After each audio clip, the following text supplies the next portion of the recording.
ఇవాళ ఎట్లాంటి పిల్లలు ఉన్నారు మన దగ్గర, ఎంత చాకులు లాంటి పిల్లలు ఉన్నారు. ఒక సినిమా ట్రైలర్ రిలీజ్ అయితేనే చెప్పేస్తున్నారు చూసి సినిమా హిట్ అవుతుందా ఫట్ అవుతుందా. ట్రైలర్ చూడంగానే చెప్తున్నారు అన్న ఇది ఆడేది కాదు లెక్క కథం అని చెప్పి. మరి ట్రైలర్ చూడంగానే చెప్పే పిల్లలున్న ఈ జనరేషన్లో సినిమా ఫస్ట్ హాఫ్ అయిపోయింది, ఇంటర్వెల్ అయిపోయింది.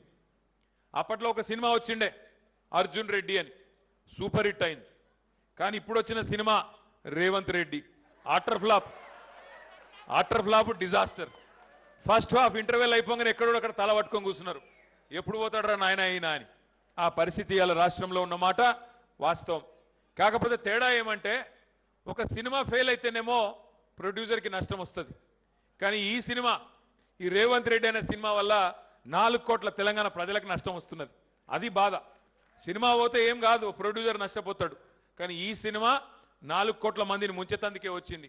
రాష్ట్రంలో ప్రభుత్వం లేదు, రాష్ట్రంలో ఒక మాఫియా రాజ్యం నడుస్తూ ఉన్నది. ఎక్కడికక్కడ అందినంత దోచుకో,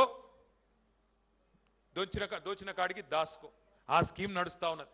land mafia, sand mafia, mining mafia, మంత్రులే మాఫియా అయిపోయారు. ఆ మధ్యన సినిమా వచ్చిండే దండుపాలెం అని. ఆ దండుపాలెం దొంగల ముఠాకు అధ్యక్షుడు రేవంత్ రెడ్డి, దండుపాలెం బ్యాచ్కి అధ్యక్షుడు ఆయనే. ఆయన కింద ఉండే మంత్రులంతా ఎవరికి దోచినంత వాడు దోసుకుంటున్నాడు.